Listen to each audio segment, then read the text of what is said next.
Iran से आ रही तस्वीरों ने दुनिया को चकित कर दिया है। खामेनी के पोस्टर्स जलाकर सिगरेट सुलगाती लड़कियां, हिजाब और बुर्के को सड़कों पर उतार फेंकती महिलाएं और आम लोगों द्वारा इस्लामिक फ्लैग्स जलाए जाना, ये दृश्य आम विरोध प्रदर्शनों से कहीं आगे की बात कहते हैं। ये एक सिविलाइजेशनल पुनर्जागरण प्रतीत होता है, जहां इस्लामी बंधनों को तोड़कर लोग अपनी प्राचीन पारसी जड़ों की ओर लौट रहे हैं। 4 दशकों से ज्यादा समय तक इस्लामिक रिपब्लिक ऑफ ईरान ने खुद को एक मजबूत क्लेरिकल रिजीम के रूप में पेश किया, लेकिन आज वह छवि धड़क रही है। डेथ टू अमेरिका स्लोगन्स की जगह ईरान में अब डेथ टू डिक्टेटर नारे गूंजने लगे हैं। 1979 में बना एक पुराना ऑर्डर अब ढहने की कगार पर है और एक नया ऑर्डर जन्म लेने के लिए संघर्ष कर रहा है। वर्तमान अनरेस्ट को समझने के लिए हमें ईरान के आधुनिक इतिहास की यात्रा करनी होगी। नमस्कार दोस्तों, मैं हूं रानू सिंह और आप देख रहे हैं द पैम्फलेट। 1925 से 1979 तक ईरान पर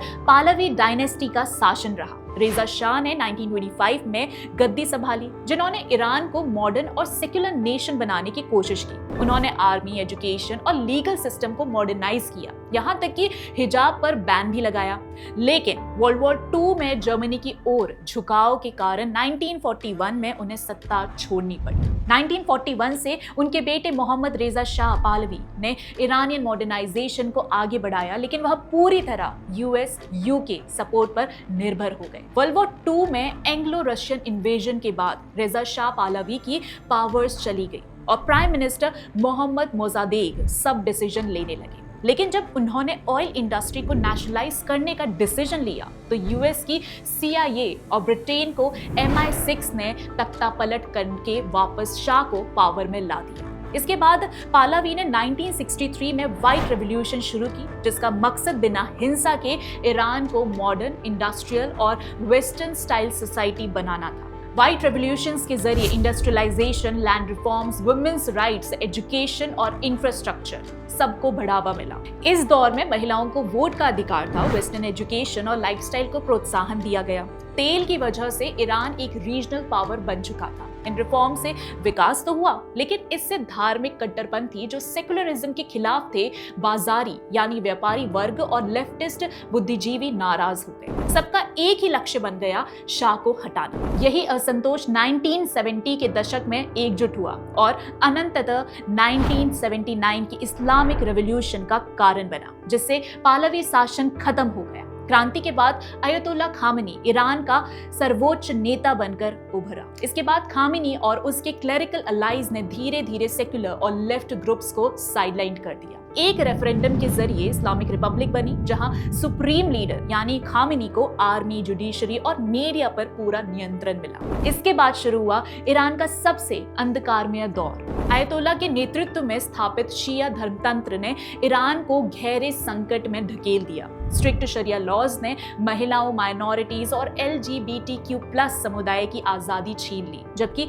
मोरालिटी पुलिस ने मैंडेटरी हिजाब जैसे नियमों को हिंसा से लागू किया। 1988 में 5000 से ज्यादा राजनीतिक कैदियों की हत्या हुई। 2009 ग्रीन रेवोल्यूशन, 2017-18 के विरोध प्रदर्शनों में सैकड़ों की मौत और हजारों गिरफ्तारियां हुई। जिस सोशल जस्टिस के नाम पर इस्लामिक रेवोल्यूशन हुई थी, वह सिस्टमैटिक करप्शन में दब गई। 2022 में माशा आमिनी की मोरालिटी पुलिस द्वारा हत्या ने इस गुस्से को विस्फोट में बदल दिया, जिससे एक नारा जन्मा, वुमेन लाइफ फ्रीडम, जान जिंदगी आजादी, जो पूरे ईरान की कलेक्टिव क्राई बन गया। इकोनॉमिक फ्रंट पर हालात और बदतर होते गए। Inflation, currency collapse, unemployment, US sanctions और मिसमैनेजमेंट ने आम ईरानी की जिंदगी को सर्वाइवल स्ट्रगल बना दिया। 47 इयर्स बाद आज कई ईरानी मानते हैं कि इस्लामिक रेवोल्यूशन अपने वादों में पूरी तरह विफल रही। अब आते हैं वर्तमान पर। पिछले 2 हफ्तों से ईरान नेशन वाइड मोबिलाइजेशन देख रहा है। तेहरान के ग्रैंड बाजार से शुरू हुए प्रोटेस्ट खास मायने रखते हैं। ये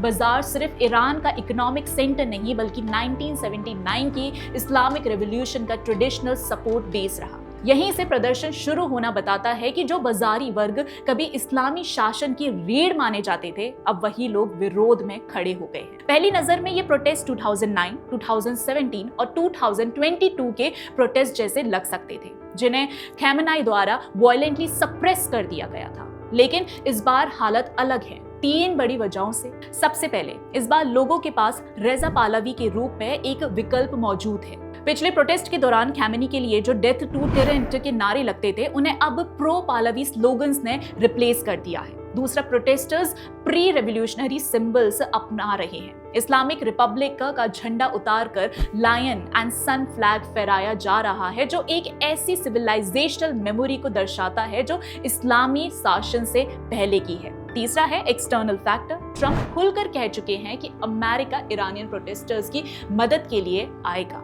ये कोई खोखली धमकी नहीं। लास्ट ईयर न्यूक्लियर प्रोग्राम को लेकर ईरान को लगातार धमकाने के बाद ट्रंप ने 3 ईरानियन न्यूक्लियर साइट्स पर B-2 बॉम्बर से हमला किया। ये ईरान पर एक अभूतपूर्व अमेरिकन हमला था और B-2 बॉम्बर का इस्तेमाल अमेरिका की गंभीरता दिखाता है ईरान को लेकर। ट्रंप के पूर्व फॉरेन सेक्रेटरी माइक पॉम्पियो के अनुसार इजरायली इंटेलिजेंस ईरान में सक्रिय है।